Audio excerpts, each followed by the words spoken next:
सन 2017 में भाजपा की सरकार बनी, लोगों में विश्वास पैदा हुआ, बढ़िया काम हो गया। ठीक है जी। श्रीकांत शर्मा जी प्रभारी मंत्री थे हमारे जिले के। वही पीडब्ल्यूडी गेस्ट हाउस में बैठकर मैंने एसीएमओ प्रमोद जायसवाल का चार्ज हटवाया था भ्रष्टाचार के खिलाफ। बड़ी खुशी हुई कि सरकार में सही काम होने शुरू हो गए। लेकिन सीएमओ साहब, आप सीबीआई जांच करा लो, या तो हमें सजा दिलवा दियो या अपने अधिकारियों को दिलवा दियो। प्रत्येक झोला छाप डॉक्टर से महीना आता है। आपको मेरे साथ जैसे ये पता ना हुआ कि आप सीएमओ हैं, वो बता देगा मैं कितने पैसे दे रहा हूं। दूसरी बात, हॉस्पिटल जिस मात्रा में खुल रहे हैं, ये कॉर्पोरेट घराना हो गया। अब एक किसी डॉक्टर के कागज लेकर, 4-5 डॉक्टर के कागज लेकर, और एक कोई आदमी जो गुड़ बेच रहा था वो हॉस्पिटल चला रहा। डॉक्टर तो भगवान का दर्जा है, वो अपने डॉक्यूमेंट्स बेच रहे हैं। बड़े शर्म की बात है। देखिए, आपको नहीं पता होना का ऐसा तो है ही नहीं, आपको भी सब पता है। अगर कोई भी व्यक्ति कितना भ्रष्टाचार कर ले, कितनी डकैती डाल ले, कितनी चोरी कर ले, वो मुकेश अंबानी नहीं बन सकता। आपको एमबीबीएस में आपने इतने साल लगाए, सेवा भाव के लिए डॉक्टर आता था पहले कि मैं अपने गांव की सेवा करूंगा, अपने जिले की सेवा करूंगा, अपने क्षेत्र की सेवा करूंगा। आप अगर सिर्फ पैसों के पीछे भाग रहे हैं तो व्यवसाय कीजिए, कोई इंडस्ट्री लगाइए। 1 करोड़ रुपया तो आप एमबीबीएस करने में भी लगा रहे हो, तो कोई इंडस्ट्री लगा लो, वहां पैसे बनेंगे। किसी गाली भी नहीं खानी पड़ने की, कोई आपका गिरबान भी नहीं पकड़ने का। व्यवसाय करो। किसने कहा नौकरी करो? किसने कहा कि आप एमबीबीएस करके आओ? कर रहे हो तो सेवा भाव तो रखो मन में। पैसे भी ले रहे हो, जान से भी मार रहे हो। अब इसके बच्चे कौन पालेगा? चलो आपने इसे बेचारे को गरीब को फैसला करके 10-20 लाख रुपए दे भी दिए, इसे 5 बच्चे जिंदगी भर कौन पालेगा? दूसरी साथी कर ली इसने, वो बच्चों को परेशान करेगी नहीं करेगी, क्या गारंटी? तो ये अंधेर नगरी जो चल रही ना, मन तो वही करता है कि भगत सिंह बन जाए, चंद्रशेखर आजाद बन जाए और इनके गोली मार दें जो अवैध काम कर रहे हैं, डॉक्टर बने बैठे भी बचेंगे। अरे पैसे कमाने बहुत तरीके हैं, उनसे अच्छे तो चोर है जो पकड़े जा रहा है ना जी, चोरी में पकड़ गया, तो पता तो लग रहा। आप कम से कम डिग्री लिख के तो चोरी मत करो, डकैती मत डालो।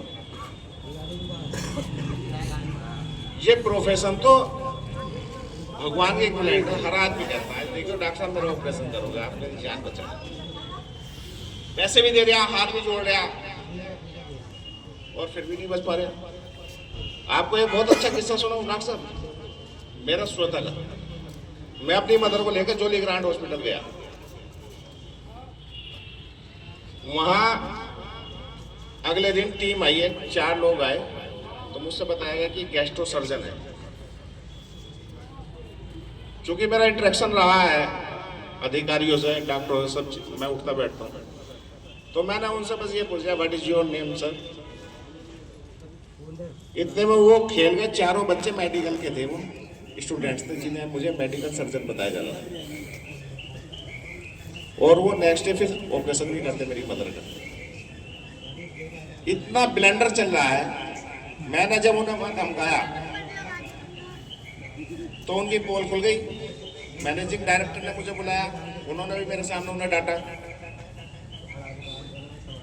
X ray, CT scan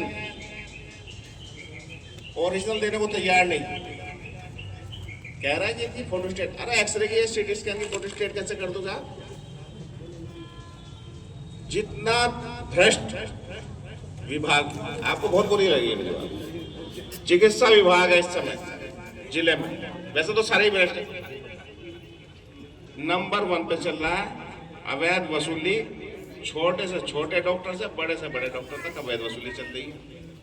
ultrasound centre झोला छाप भी लिए बैठे हैं, बीएमएस भी लिए बैठे हैं, बीयूएमएस भी लिए बैठे हैं, एमबीबीएस भी लिए बैठे हैं, और बैठना कैसे चाहिए आपको ही पता है, मुझे ही पता है। केवल क्या पैसा कमाना है यार, तो कोई और काम कर लो भाई। मेरा कहना ये है सीएमओ साहब, आपके संज्ञान में सारी चीजें हैं। उन लोगों को कड़ी से कड़ी कानूनी कार्रवाई के खिलाफ होनी चाहिए जो डॉक्टर दंपति हैं। किसी भी ऐसे डॉक्टर को हमारे यहाँ रजिस्टर्ड ना कीजिए जो कहीं और भी रजिस्टर्ड है। और एक अभियान आप चलाओ ना चलाओ, भारतीय किसान यूनियन भानु के सब पदाधिकारी चलाएंगे। अब हम झोला छाप की शिकायत करते हैं कि ये झोला छाप बैठा, तो हमारे एसीएमओ साहब कहेंगे ये वर्डिंग है मुझसे गई, अरे एमबीबीएस डॉक्टर नहीं है, फलाना नहीं है, गांव वालों को चिकित्सा कैसे मिलेगी। ठीक है जी, अब हमने सिफारिश कर दी, मैंने झोला छाप को छोड़ दिया, डॉक्टर साहब अपना आदमी। अरे तुम्हें नहीं पता ये कितनों की जान ले चुके हैं, झोला छाप ऐसे करते हुए। बस गाली तो मैंने दी थी, अब सार्वजनिक क्या दूं। तो मैंने भाई सामने ही पिटने का विचार किया। तो मतलब अपनी बात खुद ही पलट रहा हो आप। पैसे ले लिए डिग्री हो गई, पैसे नहीं लिए तो समाज हित में काम कर रहा है। तो ये ट्विस्ट है ना, कभी ना कभी तो खैर किसी ना किसी को बंद करना चाहिए। अकेले योगी जी ईमानदार है तो सबको तो सुन नहीं पाते हैं, सबकी समस्या नहीं सुलझा सकते, लेकिन उनकी छवि धूमिल करने में आपका बड़ा भारी योगदान है। ये मैं हर विषय पर कहता हूँ। और ऐसा नहीं है कि मैं उन तक अप्रोच नहीं कर सकता, समय आने पर वो भी काम होगा। अच्छा जी, आपको बताएंगे। और सीएमओ साहब आज की व्यवस्था